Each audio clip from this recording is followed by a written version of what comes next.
नमस्कार साथियों, आप सभी का स्वागत है आपके चैनल शिक्षा गांव में। साथियों, शिक्षा गांव में आज स्टडी करने वाले हैं फिजिक्स के मोस्ट इंपॉर्टेंट क्वेश्चंस का पार्ट 2, जो आपके exam RRB, group D, NTPC, DRDO, SSC के एग्जामों के लिए काफ़ी यूजफुल होने वाला है। तो साथ ही आज का जो प्रश्न मैं लेकर के आया हूँ काफ़ी इंटरेस्टेड होने वाला है। तो आइए, कहीं मत जाइए, बिना देरी की आज का सेशन स्टार्ट करते हैं। चलिए, आज का पहला प्रश्न। एक कार बैटरी में प्रयुक्त विद्युत अपघट्य होता है। बताइए। ऑप्शन नंबर ए हाइड्रोक्लोरिक अम्ल, ऑप्शन बी सल्फ्यूरिक अम्ल, ऑप्शन सी नाइट्रिक अम्ल और ऑप्शन डी अशुद्ध जल। तो बताइए साथियों, कौन सा ऑप्शन सही होगा। हम उम्मीद कर रहे होंगे कि आप ऑप्शन नंबर बी बताने की कोशिश करेंगे, सल्फ्यूरिक अम्ल। तो साथियों, कार की बैटरी में सल्फ्यूरिक अम्ल का प्रयोग किया जाता है, जिसका फार्मूला होता है H2SO4। चलिए साथियों, चलिए अम्ल की बात आ रही है तो थोड़ा अम्ल के बारे में जानते हैं। अम्ल किसे कहते हैं, अम्ल क्या होता है। तो साथियों, अम्ल वे होते हैं जिनका जो जली विलयन, जिनको जल में घोलने पर हाइड्रोजन प्लस आयन देते हैं, उन्हें हम क्या कहते हैं, अम्ल कहते हैं। इनका स्वाद खट्टा होता है साथियों। चलिए देखिए, कभी कभी आपसे एग्जामों में पूछा जाता है प्रबल अम्ल। प्रबल अम्ल के नाम से किसे जानते हैं। प्रबल अम्ल हमारा होता है HCl, हाइड्रोक्लोरिक अम्ल। और कभी कभी आपसे एग्जाम में पूछा जाता है अम्लराज। अम्लराज क्या होता है, चलिए देखते हैं, थोड़ा इसे ऊपर करते हैं। हाँ, अब देखते हैं अम्लराज। कभी कभी आपसे एग्जाम में पूछ लिया जाता है अम्लराज, जिससे इसे इंग्लिश में कहा जाता है एक्यूरेजिया। एक्यूरेजिया कहा जाता है साथियों। देखिए, अम्लराज वैसे तो कई प्रश्नों में ऑप्शन के हिसाब से दे देता है कि अम्लराज हाइड्रोक्लोरिक अम्ल को कहा जाता है, लेकिन अगर सही तरीके से देखा जाए तो जो अम्लराज होता है हमारा, वो HCl और नाइट्रिक अम्ल HNO3 को मिलाकर बनाया जाता है। कितने, 3:1 के। 3:1 का मिलाकर के क्या बनाया जाता है, प्रबल अम्ल बनाया जाता है। लेकिन कई प्रश्नों में मैंने देखा है कि अम्लराज के लिए HCl को दे दिया जाता है, लेकिन ये दोनों का क्या होता है, मिक्सचर होता है, वो भी 3:1 का।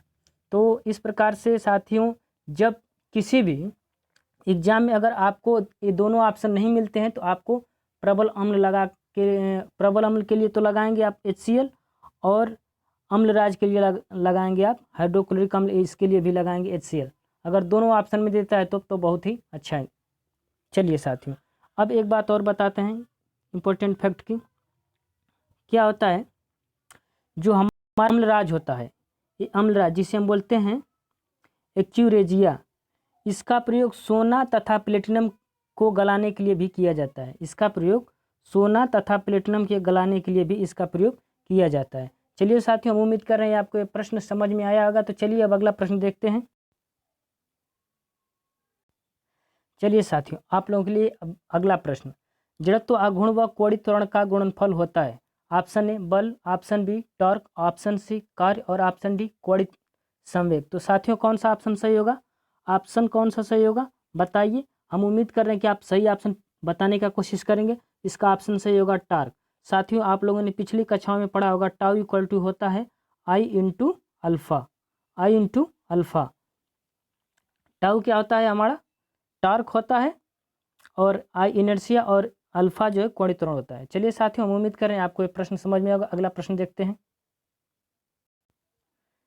चलिए साथियों, हमारा नेक्स्ट प्रश्न है, मनुष्य के शरीर का सामान्य तापक्रम कितना होता है। ऑप्शन ए 98 फ़ारेनहाइट और ऑप्शन बी 98 फ़ारेनहाइट। सॉरी साथियों, ये मिस्टेक है, ये मिस्टेक है, ये दोनों ऑप्शन नहीं, मिस्टेक नहीं, सही है साथियों, हम समझ गए। फ़ारेनहाइट सेंटीग्रेड 98 सेंटीग्रेड, और ऑप्शन सी 68 फ़ारेनहाइट, और ऑप्शन डी 66 फ़ारेनहाइट। तो साथियों बताइए कौन सा ऑप्शन सही होगा।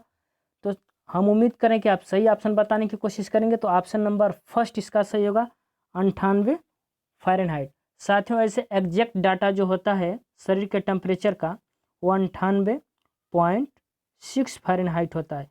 लेकिन इस ऑप्शन के अनुसार जब ये ऑप्शन हमें नहीं दिया गया है तो हमारा 98 फ़ारेनहाइट ही सही होगा। साथियों, आइए देखते हैं सेंटीग्रेड में मनुष्य का तापमान कितना होता है। सेंटीग्रेड में देखा जाए तो एक स्वस्थ मनुष्य का 37 सेंटीग्रेड तापमान होता है।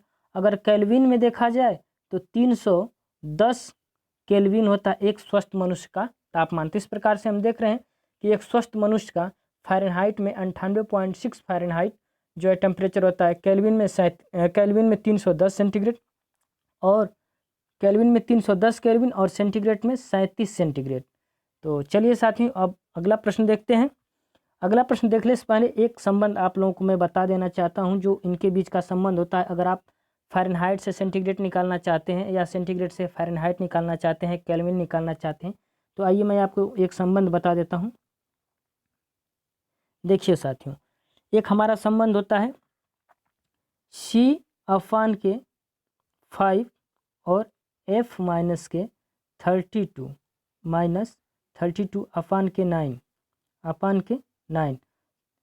इस फार्मूले से आप सेंटीग्रेड और फ़ारेनहाइट के बीच का संबंध निकाल सकते हैं।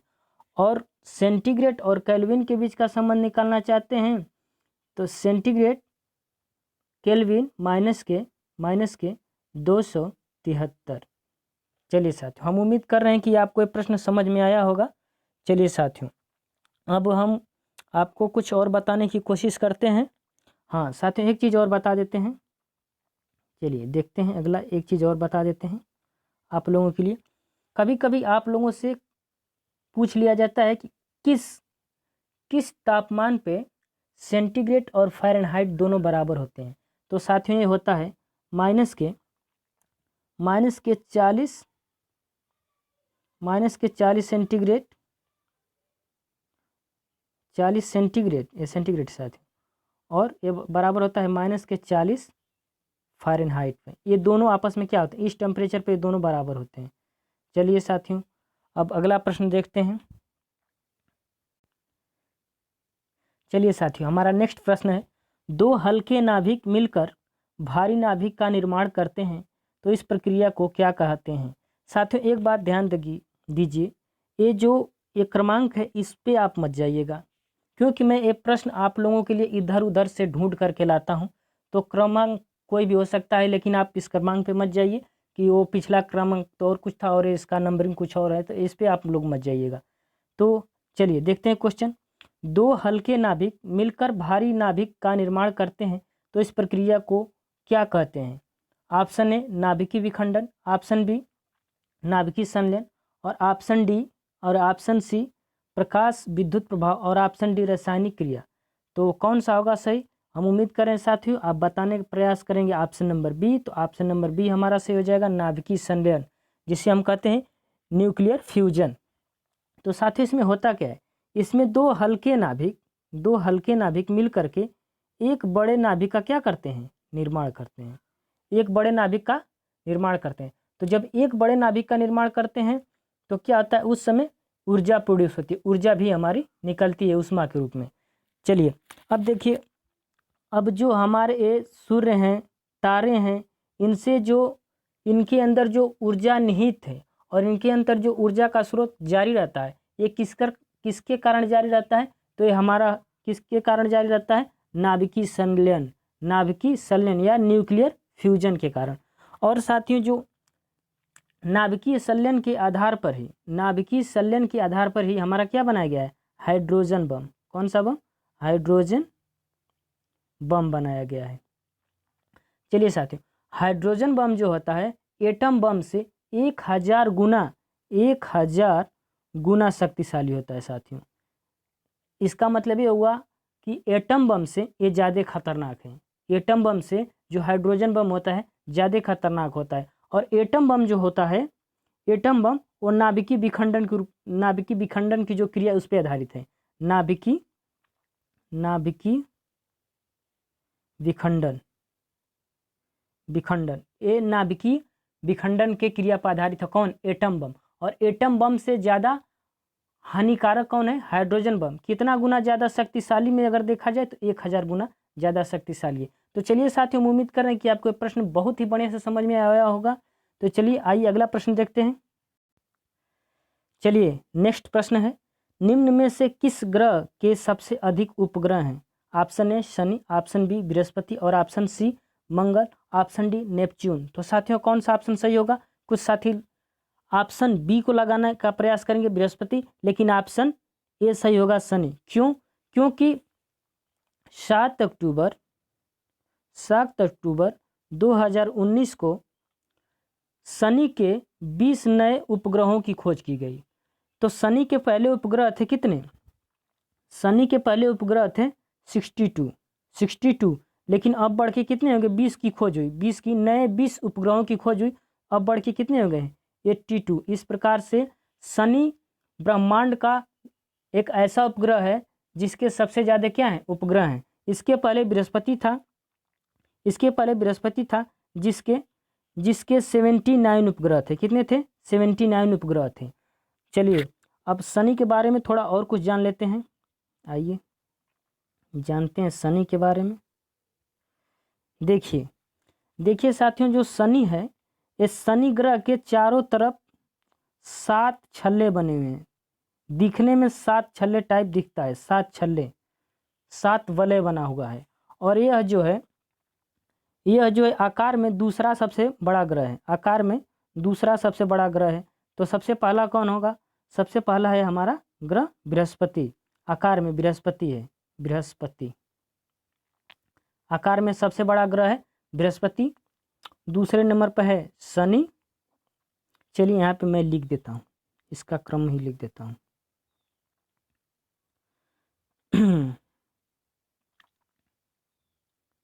चलिए साथियों चलिए मैं क्रम लिख देता हूँ। पहले नंबर पे है हमारा सबसे बड़ा ग्रह बृहस्पति, और इससे छोटा है शनि, इससे छोटा है अरुण, और इससे छोटा है वरुण, और इससे छोटा है पृथ्वी। और सबसे छोटा देखा जाए साथियों, सबसे छोटा इधर और बीच में ग्रह हैं, मंगल हुआ, बुध हुआ, इसके बीच बुध कर रहे हैं, मंगल हुआ, शनि हुआ, इनके बीच में और भी जो ग्रह हैं। सबसे छोटा ग्रह जो है हमारा क्या है? बुध है। आकार में सबसे छोटा ग्रह बुध है। तो ब्रह्मांड का सबसे बड़ा ग्रह कौन सा होगा? बृहस्पति।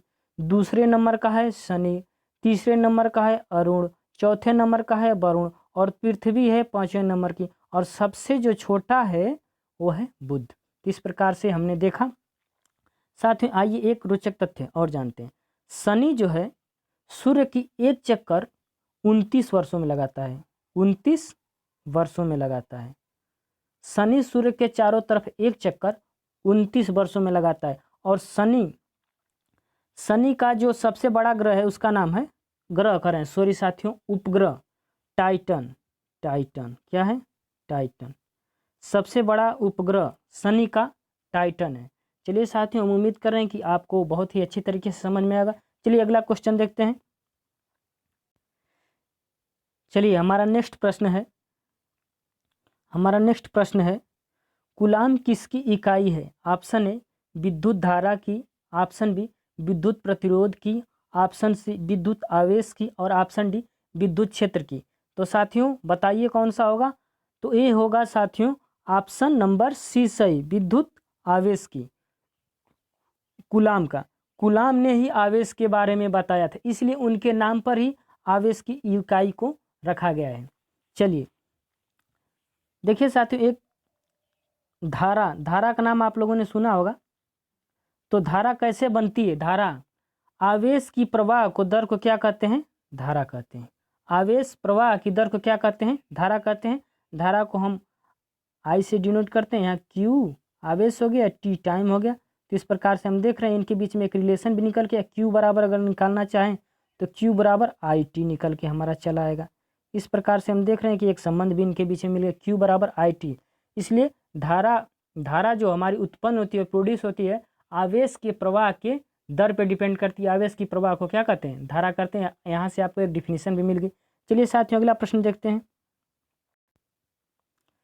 चलिए साथियों आप लोगों के लिए नेक्स्ट प्रश्न है, निम्न में से कौन प्रतिचुंबकीय है? ऑप्शन ए लोहा, ऑप्शन बी बिस्मिथ, और ऑप्शन सी निकल, और ऑप्शन डी कोबाल्ट। तो कौन सा होगा साथियों? कौन सा होगा? बिस्मिथ होगा। बिस्मिथ जो है कि चुंबक की तरफ आकर्षित नहीं होता है, विस्मित, बाकी लोहा हुआ, निकल हुआ, कोबाल्ट हुआ, ये चुंबक की तरफ क्या होते हैं, आकर्षित होते हैं। चुंबक इनको अपनी तरफ आसानी से आकर्षित कर लेता है। साथियों चुंबक का फार्मूला होता है Fe3O4। चलिए सर, चुंबक दो प्रकार के होते हैं, एक होता है नेचुरल और एक होता है आर्टिफिशियल होता है। चलिए साथियों, चलिए अगला प्रश्न देखते हैं। चलिए साथियों, हमारा नेक्स्ट प्रश्न है, बल निम्न में से किसका गुणनफल है? ऑप्शन ए द्रव्यमान और वेग का, ऑप्शन बी द्रव्यमान और त्वरण का, ऑप्शन सी भार और वेग का, और ऑप्शन डी भार और त्वरण का। तो साथियों कौन सा ऑप्शन सही होगा बताइए? तो ऑप्शन नंबर बी सही हो जाएगा। जो बल होता है हमारा वो द्रव्यमान और त्वरण का क्या होता है, गुणनफल होता है। इसका मात्रक होता है द्रव्यमान का किलोग्राम और इसका होता है मीटर प्रति सेकेंड स्क्वायर। तो चलिए साथियों, इसका एसआई मात्रक, बल का एसआई मात्रक क्या होता है, न्यूटन होता है। क्या होता है, न्यूटन होता है, न्यूटन होता है। बल का सीजीएस मात्रक होता है, सीजीएस मात्रक क्या होता है, यहाँ पे नीचे लिखते हैं। बल का सीजीएस मात्रक सीजीएस मात्रक होता है क्या, डाइन होता है। सीजीएस का मतलब सेंटीमीटर ग्राम सेकंड, इसका फुल फॉर्म होता है। और जो डाइन होता है सीजीएस मात्रक, एक न्यूटन बराबर होता है 10 के पावर 5 डाइन के ये बराबर होता है। चलिए एक बार बल की परिभाषा आपको हम बता देते हैं। बल वह बाह्य कारक है जो किसी स्थिर वस्तु को गतिशील अवस्था में लाने का प्रयास करता है, या किसी स्थिर वस्तु को गतिशील अवस्था में लाने का प्रयास करता है, या किसी गतिशील वस्तु को स्थिर अवस्था में लाने का प्रयास करता है। चलिए साथियों, हम उम्मीद करें कि आपको समझ में आया होगा। चलिए अगला प्रश्न देखते हैं। चलिए साथियों, नेक्स्ट प्रश्न है, दूरबीन का आविष्कार किसने किया था? Option A Galileo, option B Gutenberg, option D Edison, और ऑप्शन सी एडिसन, और ऑप्शन डी ग्राहम बेल। तो साथियों कौन सा ऑप्शन सही होगा? आप लोगों को, ज़्यादातर लोगों को पता होगा ऑप्शन नंबर ए सही होगा। दूरबीन का आविष्कार जिसे हम इंग्लिश में टेलीस्कोप के नाम से भी जानते हैं, टेलीस्कोप का आविष्कार सन 1609 में गैलीलियो द्वारा किया गया था। साथियों दूरबीन का काम होता है दूर की वस्तुओं को देखने के लिए इस डिवाइस का प्रयोग किया जाता है, बनाया गया है। गैलीलियो ने इसका प्रयोग सर्वप्रथम बृहस्पति के जो उपग्रह हैं उनको देखने के लिए किया था। चलिए साथियों, और गैलीलियो द्वारा यह बनाया गया एक बहुत ही अच्छा आविष्कार था, जो आज हम पृथ्वी से अभी अंतरिक्ष की बहुत सारी चीज़ों को देख सकते हैं। और जो दूरबीन होता है इसमें उत्तल लेंस का प्रयोग किया जाता है। किस? उत्तल लेंस लगा होता है साथियों दूरबीन में। चलिए साथियों अगला प्रश्न देखते हैं। चलिए साथियों, हमारा नेक्स्ट प्रश्न हमारा आ गया, भाप से हाथ अधिक जलता है अपेक्षाकृत उबलते जल से, क्योंकि? कहने का मतलब यह है कि भाप से हमारा हाथ जलता है जल्दी उबले जल की अपेक्षा। ऑप्शन ए भाप में गुप्त ऊष्मा अधिक होती है, और ऑप्शन बी भाप शरीर के भीतर घुस जाता है, और ऑप्शन सी भाप में अधिक मारक क्षमता होती है, ऑप्शन डी भाप हल्की होती है। तो साथियों बताइए कौन सा सही होगा? आप लोगों को पता भी होगा तो ऑप्शन नंबर ए सही होगा। भाप में गुप्त ऊष्मा होती है। क्या होता है कि जो जल की गुप्त ऊष्मा होती है, जल की गुप्त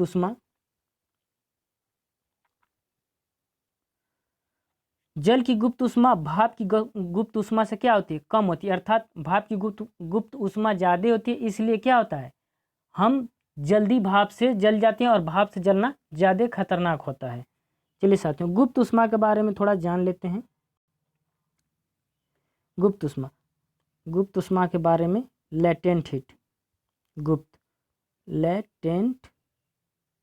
हीट, इसके बारे में थोड़ा जानते हैं। देखिए साथियों, गुप्त ऊष्मा जो होती है किसी भी वस्तु का अवस्था परिवर्तन कराती है। क्या कराती है? अवस्था परिवर्तन कराती है। जैसे मैं जब जल को गर्म करता हूँ, जब जल को गर्म करता हूँ तो जल का टेम्परेचर उस समय कांस्टेंट हो जाता है जब जल वाष्प में परिवर्तित होती है। जब जल वाष्प में परिवर्तित होती है तो इस प्रकार से वह जो वाष्प में परिवर्तित होती है तो जिस ऊष्मा की आवश्यकता होती है उसे हम कहते हैं गुप्त ऊष्मा। अर्थात गुप्त ऊष्मा किसी भी चीज की अवस्था परिवर्तन कराती है। चलिए साथियों अगला क्वेश्चन देखते हैं। चलिए साथियों हमारा नेक्स्ट प्रश्न है, केल्विन मान से मानव शरीर का सामान्य ताप कितना होता है? ऑप्शन ए 280, ऑप्शन बी 290 और ऑप्शन सी 300 और ऑप्शन डी 310। तो साथियों आपको हम इस क्वेश्चन का जो आंसर है नेक्स्ट जो हमने अगले प्रश्न पढ़ाया उसमें इसका सॉल्यूशन मैं बता चुका हूँ।